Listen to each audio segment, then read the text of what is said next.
When we think of vampires, we imagine Gothic castles in Transylvania, elegant noblemen in capes, and the seductive horrors of European folklore. But what if I told you that some of America's most disturbing criminal cases bear the unmistakable hallmarks of vampiric terror? Not the romanticized creatures of Hollywood, but documented incidents involving real people, real murders, and real blood. These are not myths whispered around campfires. These are police reports, court records, and eyewitness testimonies that describe horrors too consistent, too detailed, and too disturbing to dismiss as mere superstition. Today we uncover the forgotten shadows of America's vampire history. The vampire as we know it today was not always a refined aristocrat.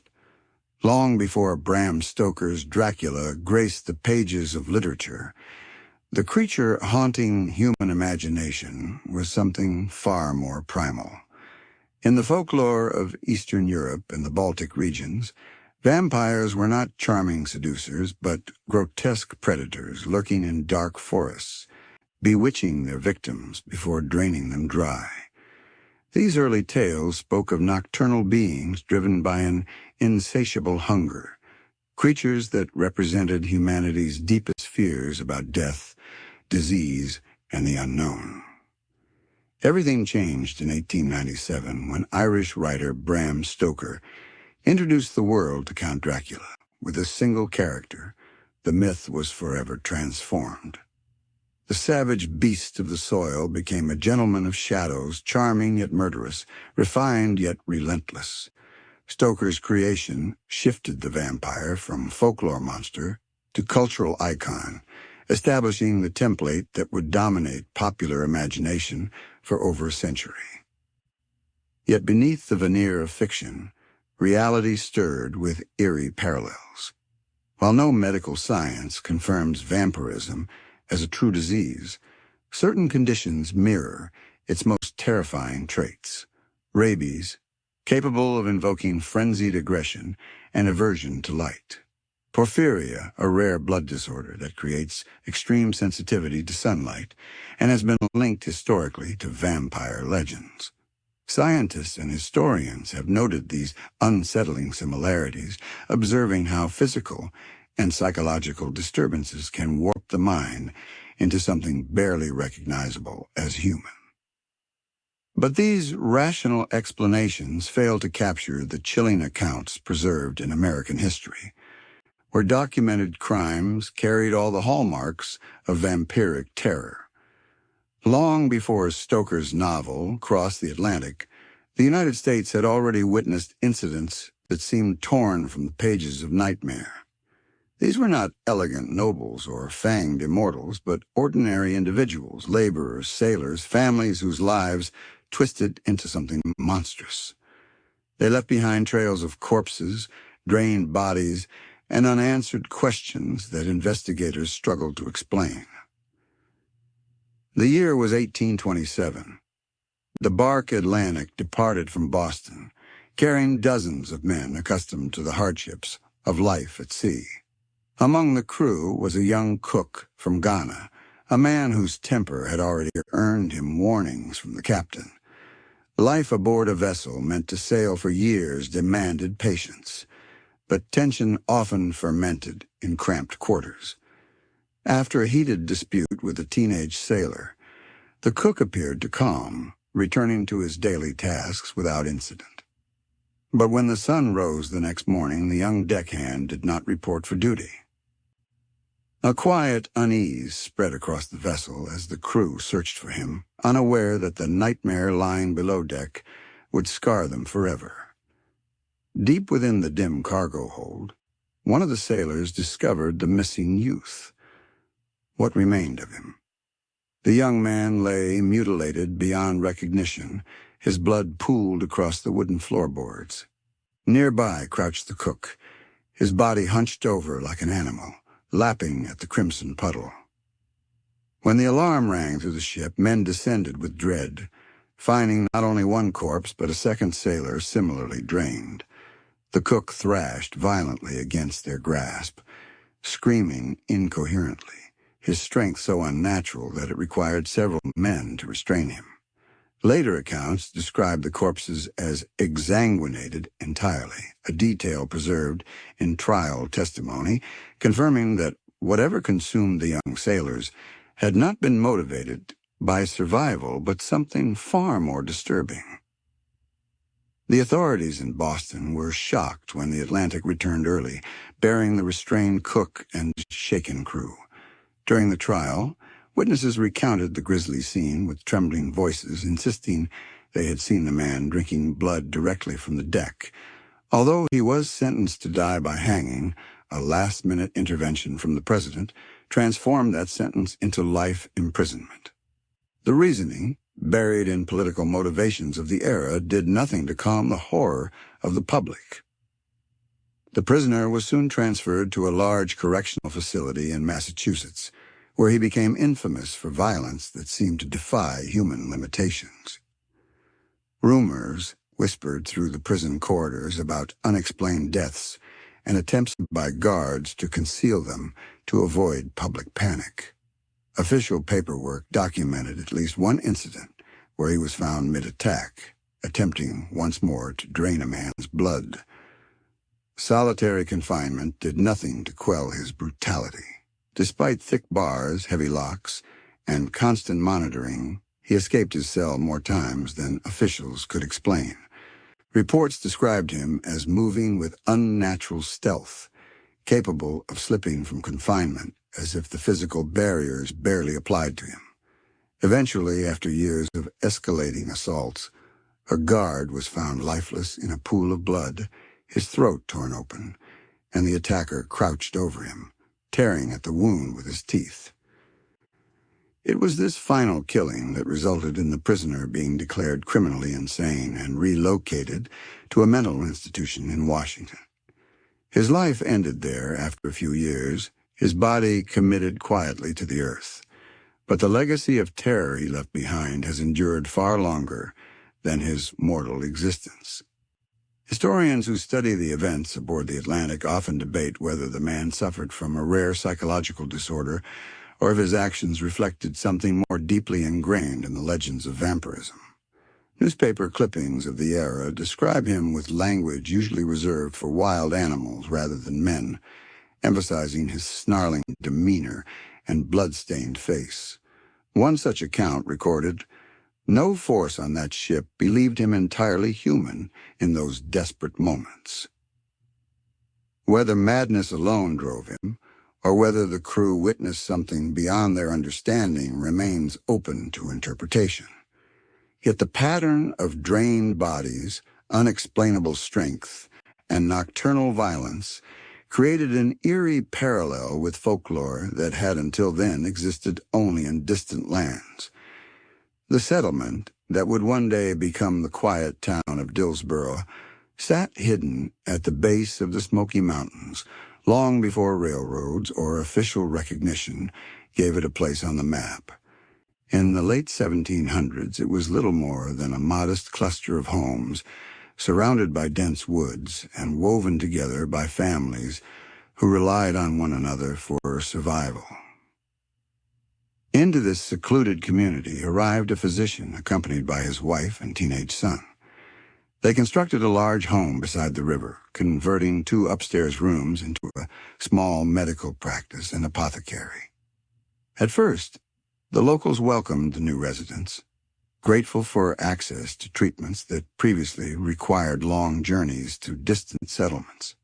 For a time, the doctor's reputation grew quietly as men and women visited him for common ailments and left believing themselves in good hands. A suspicion first arose when 2 laborers who had recently been under the doctor's care died without warning. Both men were strong, known for their endurance and resilience, yet their deaths seemed instant and unexplained. Neighbors whispered behind closed doors, concerned not only by the suddenness of the tragedies, but by the absence of any visible cause. Rumors began to take shape, suggesting that something unnatural had happened within the physician's home. The tension escalated to the point that the local minister intervened, urging calm and insisting that no accusations be made without evidence. Life appeared to return to normal until the minister's own household suffered a chilling visitation. Late one evening, his wife approached their daughter's room, only to glimpse a dark figure standing over the child's bed. Her scream echoed through the house as the intruder fled through an open window. When the minister arrived, a lantern in hand, he found their daughter already gone, her throat marked by fresh wounds and her body drained of life. Panic consumed the settlement as sightings of a massive winged shape circling the skies spread rapidly. Doors and windows that once remained open against the evening breeze were now sealed each night, and families gathered together in fear rather than comfort. The terror escalated when an elderly couple awakened to frantic knocking, discovering their grandson trembling on the doorstep. He insisted that a monstrous creature had attacked his family. A hastily gathered group of townsmen followed the boy to his home, only to find his parents and sisters dead, their throats torn open with the same brutal precision. Detectives funded by a local collection searched the region thoroughly, yet no traces of the killer emerged. For half a year, the community lived under a cloud of dread. But with no further incidents, daily routine slowly resumed. The return of normalcy, however, was an illusion soon shattered by fresh screams echoing from a neighbor's house during the winter months.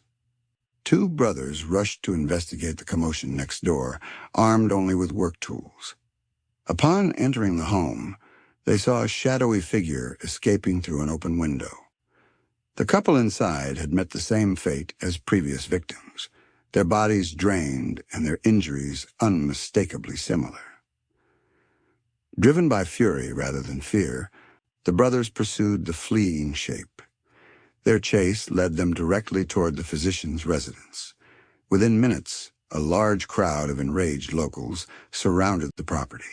No one dared enter immediately, fearing what might lurk inside. Instead, they held their positions through the night, waiting for dawn to bring them courage and clarity. When the sun rose, they forced open the doors and swept through the house. Beds were neatly arranged, and no signs indicated that anyone had lived there the previous night. The unsettling calm of the home only fueled their determination to search deeper. Their persistence revealed a concealed trapdoor leading to the cellar. With lanterns raised and nerves taut, several men descended into the darkness. The room below was empty except for 3 elongated wooden crates lined against a wall. Inside 2 of them lay the doctor and his wife, seemingly asleep. The 3rd crate was empty. Their son was nowhere to be found. When the couple was dragged into the sunlight, the wife erupted with savage hissing, clawing at those who restrained her. Her husband remained eerily silent, his expression devoid of emotion, neither resisting nor speaking. His stillness unnerved the crowd as much as his wife's violent outbursts. After a brief debate among themselves, the gathered townsfolk decided to execute the pair immediately. Their bodies were left inside the home, which was then set ablaze. As flames consumed the wooden structure, onlookers watched with grim resolve, believing they had purged the source of their suffering. Following the deaths of the doctor and his wife, the killings ceased entirely. For several months afterward, a few townspeople reported fleeting glimpses of a solitary figure moving through the streets at night. But these sightings gradually stopped. The mystery of the family's son remained unresolved. No one could determine whether he had been a willing participant in the horrors or another victim. What remains documented are the testimonies of those who stood in the cellar, describing the chilling scene of the couple resting in their crates, a detail often cited as one of the earliest American accounts echoing traditional vampiric lore. New Orleans, with its dense weave of cultures, traditions, and whispered legends, has long been a cradle for tales that blur the line between the natural and the unexplainable. Throughout the 18th and 19th centuries, its narrow streets and aging balconies became a stage for stories of individuals whose behavior mirrored the darkest elements of old-world folklore. Among these figures was a European nobleman who arrived quietly, possessing both wealth and a talent for music that allowed him rapid access to the city's elite circles. Though charming and enigmatic, there was something unsettling about his presence. This unease intensified when a young woman was discovered injured after a fall from one of the balconies of his residence, claiming she had fled to escape a violent attack upon her throat. Authorities, upon entering the home, found only silence, along with flasks that appeared to contain a mixture of wine and human blood stored in the cellar. The nobleman himself had vanished without a trace. Decades passed, yet the city would once again be haunted by a case bearing chilling similarity. In the early 20th century, a teenage girl burst out of a residential building in the French Quarter, desperately flagging down police officers. Her wrists bore deep and deliberate incisions, and she insisted that two men had abducted her, keeping her restrained for days while draining her blood. The officers hurried into the building, discovering several more victims inside. They were bound to chairs, pale and barely conscious, with identical wounds on their wrists. Some had been trapped for over a week, weakened to the brink of death. Their accounts painted a horrific picture. Each evening, precisely after returning from work, the men responsible would open the wounds again, collecting the blood before leaving the victims tied in complete darkness until the following day. Shocked by the brutality, law enforcement remained on the premises, awaiting the return of the captors. When the two brothers finally arrived, they were met by a swarm of officers. The confrontation was violent and swift, for the men fought with a ferocity and strength that witnesses described as beyond human capability. It required several officers to subdue each of them, and even then the struggle continued until the brothers were physically overwhelmed. Their arrest led investigators to a secondary property owned by the same family. Inside that building, hidden away from the bustle of the city, were the decomposed remains of numerous victims. The cause of death in each case was identical: severe and deliberate blood loss. The sheer number of bodies, combined with the condition in which they were found, stunned even seasoned investigators familiar with the darker crimes of the city. The trial that followed was swift and widely publicized.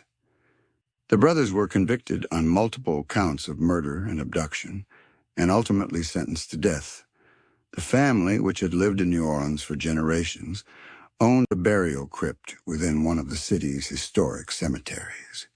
After execution, the bodies of the condemned men were placed within the vault, resting atop the remains of their ancestors. Yet the story did not end with their interment. Years later, when the crypt was opened to receive another relative, the remains of the executed brothers were inexplicably missing. There were no signs of forced entry, no disturbances within the vault itself, and no explanation offered by the cemetery keepers. Not long afterward, whispers began to circulate of two tall shadows roaming near the old apartment where the crimes had taken place. Though none of these sightings were confirmed, the timing was disturbing enough to revive fears that the brothers had somehow escaped their final repose. The aftermath of the brothers' crimes revealed yet another unsettling development. One of the surviving victims, a man who had nearly died in captivity, was later arrested for a series of murders committed against homeless individuals in the city. These new crimes were marked by extreme violence and significant blood loss, nearly identical to the methods once inflicted upon him. This tragic turn of events prompted extensive debate among observers and psychologists who studied the case. Some argued that the victim, having endured prolonged trauma, might have internalized the violent rituals to which he had been subjected. Others claimed that something far more profound had taken root within him, a transformation, perhaps triggered by the extreme circumstances of his captivity. The legend of the vampire did not remain confined to European castles and Transylvanian forests. It crossed the Atlantic, finding fertile ground in the shadows of American history. From the blood-soaked deck of a ship at sea to the mountain hollows of North Carolina, from the elegant facades of New Orleans to the sealed crypts that refused to hold their dead, these cases share a disturbing consistency. They involve ordinary people whose actions defied ordinary explanations. Bodies drained of blood, unnatural strength, nocturnal predation, coffins and crypts, and above all, a hunger that could not be satisfied by anything human. Were these the acts of disturbed minds, psychological disorders that manifested in ways that happened to mirror ancient legends? Or do these patterns suggest something deeper, something that science has yet to fully understand? The answer may lie somewhere between myth and reality, in that unsettling space where documented fact and folkloric terror become indistinguishable. What remains certain is that America's vampire history is not fiction. It is written in police reports, court transcripts, and the testimonies of those who witnessed horrors they could never forget. These are not stories whispered in the dark. They are shadows cast by real events, preserved in the cold light of historical record. And perhaps that is the most terrifying truth of all. When blood is taken without mercy, when bodies vanish from sealed graves, and when the line between human and monster blurs beyond recognition, we are left with a question that refuses to die. Are vampires merely legends born from misunderstood crimes? Or have the legends always been trying to warn us about something real, something that walks among us still?